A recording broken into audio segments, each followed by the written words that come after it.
حبايب قلب ام محمود، تعالوا هنا شوفوا الجمال والحلاوه، بسم الله ما شاء الله. تعملوا وتتهنوا، شكله كده حاجه تفتح النفس، حاجه كده باسهل حاجه وبطريقه سهله جدا جدا جدا. عملنا شويه عيش لوز العنب، الله اكبر عليهم، شايفين مفتحين ولا تشتري من بره، والله الرغيف لوحده مشبع. حاجه كده من عمايل ايديكي، من عمايل ايديا وحياه عينيا. ايوه، لاحلى عيله واحلى اخوات. شايفين في الفرن طالع عامل ازاي؟ طلع عامل ازاي؟ عايزه اقول لكم كان بيتكلم عن نفسه. والله ما خبزناه في الفرن الغاز، خبزناه في فرن البوتاجاز، واخدين بالكم؟ بس شويه عيش، والله الكاميرا حتى كمان عايزه اقول لكم فعلا ان هي ظلماها بطريقه سهله وبطريقه بسيطه جدا جدا. عايزه اقول لكم المره اللي فاتت لما كلمت عن الناس في الغربه، في حد كلمني ومره وبيقول لي انا عايز حد بيسالني يعني ازاي اعمل الرقاق، ازاي اعمل الرقاق. قلت لهم انتوا هتعملوا الرقاق ازاي في الغربه وانتوا رجاله؟ ما ينفعش، لانه عمايله مش سهله. شايفين العيش عامل ازاي؟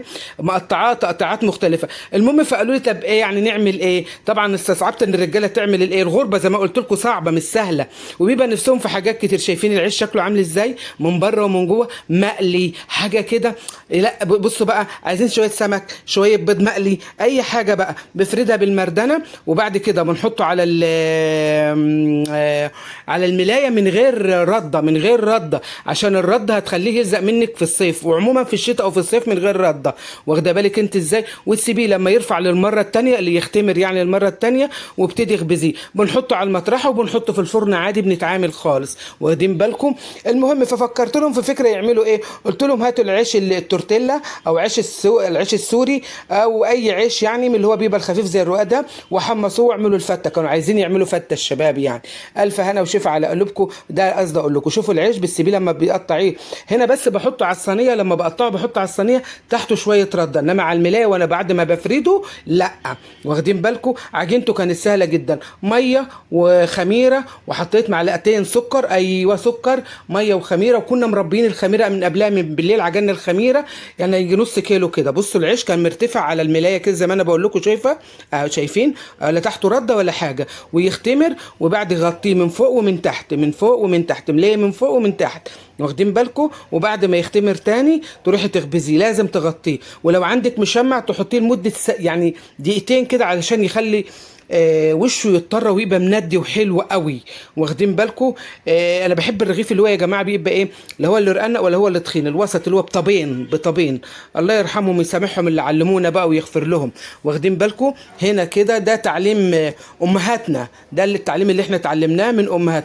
خميره وسكر وميه، ميه من الحنفيه، واجيب شويه دقيق واروح مربياهم من الساعه 3 بالليل، واروح ركناهم على جنب. اصبح الصبح اجيب الخميره اللي انا عجنتها واروح حطها على الايه وانا بعجن. بعد ما عجنت واملك واملك بصي بقى، طلعي كل غاز الدنيا اللي عندك في شويه العجين دول، لحد ما ياخدوا حقهم، يبقوا قدامك زي الملبن، لا تخين لا طري ولا تخين، زي عجينه الرقاق. ايوه زي عجينه الرقاق يا حبيبه قلبي. تمام كده؟ وبعد كده اللهم صل على سيدنا محمد، تروح حتى الخميره. بعد ما اخلص عجين خالص، الميه بحطها يواش يواش يواش يواش، شويه شويه. واخدين بالكم العيش شايفين عامل ازاي؟ زي ما يكون مدهون كده سمن بلدي، حاجه كده تخليكي تاكلي كده وتمخمخي. عايز طاجن عكاوي، عايز طاجن عكاوي، عكاوي ما تقوليش الا عكاوي او كبده او سمك، ويكون السمك ده لسه فريش، واو يعني واو يعني واو. ايوه واخدين بالكم؟ وبعد كده اروح جايبه شويه خميره بقى فوريه، اربهم في شويه ميه كده حالا، واروح كبهم على العجينه من فوق، واروح مقلبها. ليه يا ام محمود انت بتقولي كده؟ التكات والحركات هنا في مطبخ ام محمود، والاسرار بس، والاسرار هنا بس. واخدين بالكم؟ عشان بيفتح العجين. الخميره لما تحطيها بعد ما تخلصي عجين تحط شويه، بتفتح معاكي العيش، تخلي العيش طالع من الفرن بيزغرط، بيقول انا اهو عايز حد ايه يكوني انا اهو. شايفين العيش عامل ازاي؟ هنا بقى بنفرد، وبعد ما نفرد نحط على الملايه، وتسخني الفرن بتاعك وتخبزي. ما تقرصوهوش كله في الصيف مره واحده، حتى لو انت عامله 2 كيلو، قرصي كيلو مره وكيلو مره. ليه يا جماعه؟ عشان وشه بيغير، وما تفكريش تحطي عليه زيت. واخده بالك انت ازاي؟ هو زي ما انا قلت لك كده. هنا بقرص على ايه؟ بقول لكم على على رده اهيك، التقريص في الصينيه على الرده، انما بنفرد ونحط على الملايه من غير رده زي ما انا اوريكم كده. واخدين بالكم؟ ببتدي اشتغل فيه لما ايه بعملها، لما بلاقيه بقى ايه خمر على خمر على الخميره، خمر على الخميره. ايه الخمر على الخميره دي؟ خمر على الرده، يعني ارتفع يعني بمعنى اصح، واخدين بالكم. وتاخديه بقى تسخني الفرن بعد ما يخمر على الملايه، ارتفع يعني يبقى الضعف يعني بمعنى اصح، واخدين بالكم. فقصدي اقول لكم يا جماعه ان كل حاجه لها فاتوره، كل حاجه لها فاتوره، الغربه لها فاتوره، شغلك في كل حاجه له فاتوره، مفيش حاجه بتيجي سهله، واخدين بالكم. ما حدش يبص لهم ده بيقولوا ده بياخدوا فلوس، بياخدوا فلوس، هم بياخدوا، واخدين، بس ده تعبهم وغربتهم، انتوا واخدين بالكم. هنا بقى العيشه هيك مرات ابني اللي كانت بتخبز وانا اللي كنت بفرد، تمام كده. شايفين والله ما فيش الا رغيف بس، اللي هو لو دخل العود الحديد ده في قلب الرغيف هو اللي خلاه ايه، فش، ما بقاش منفوخ. ايوه، انما كله منفوخ بسم الله ما شاء الله.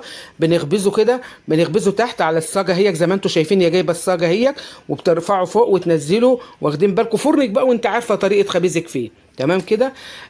تعملوا تتهنوا بألف هنا وشفا. ما تنسوناش من صالح الدعاء اللايك وشير وسبسكرايب.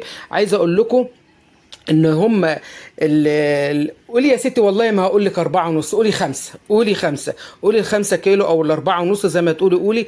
عملوا من العيش دوت، اللهم صل على النبي، اللهم صل على النبي، كام؟ 60 رغيف، والله عديتهم يا جماعه 60 رغيف. بصوا بقى هنا بوريكم بقى الامكانيات والجمال بقى، الشاورما، الحواوشي، الجبنه، فطار الصبح، لقمه مشبعه. شوفوا قلبه من جوه. عايز اقول لكم والله التصوير مكان عشان كان النور قطع في وقت انا مش فاكراه، بس المهم هو قطع عليا وبهدلنا ساعتها، بس عادي، احنا الستات المصريات ما بنغلبش. ايوه، احنا نفوت في الحديد بامر الله. ربنا يدينا الصحه ويبارك في اولادنا وفي صحتهم وعافيتهم. بص شوف العيش عامل ازاي، يا الله. انا كنت في اليوم ده سعيده سعيده سعيده. كان نفسي اعمل حاجه اسمها العجه البلدي، بس طبعا كنا عاملين طعميه، عاملين عجينه طعم. شوف عملته الطويل منه كان عامل ازاي. سندوتشات ممكن تعمليه بالطول وممكن تعمليه 2 زي ما انا عملته كده، واخدين بالكم. شايفين قلبه من جوه، واو. فيش رغيف بيقول انا عيني وجعاني. عملت منه اشكال والوان، واخدين بالكم. كان حاجه بسم الله ما شاء الله تحفه. هو بس والله كان في قرارة نفسي ان انا مش هصور، بس لما لقيت الدنيا جميله معايا وحلوه قلت الاول زي ما اقول لهمش على الافكار الجميله ديت، هم يستاهلوا كل خير. وانا بيكم ومن غيركم ولا حاجه، والقناه بتاعتكم انتوا مش بتاعتي انا. اغفروا في القناه وشوفوها، هتلاقوا فيها حاجات جميله جدا. كل سنه وانتم طيبين. بكره ان شاء الله هيبقى 13، هنصوم 15 و16. هيبقى هنتسحر امتى؟ هنتسحر يوم الاثنين بالليل، هنتسحر يوم الاثنين بالليل كده. هنصوم الثلاث والاربع والتسوعة وعاشوره، تسوع صلى الله عليه وسلم. واخدين بالكم. كل سنه وانتم طيبين. تعملوا تتهنوا.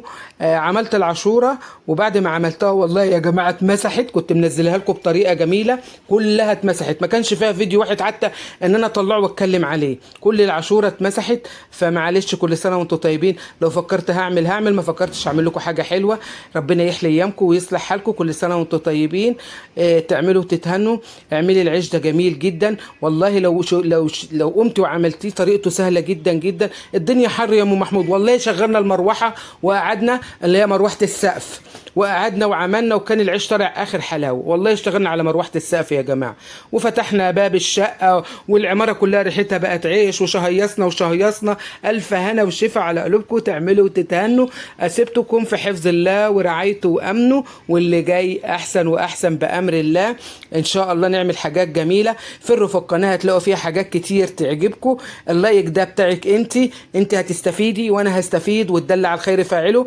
قولي لماما واخواتك وجيرانك، اعملي انت وماما العيش ده، اعملي انت واختك العيش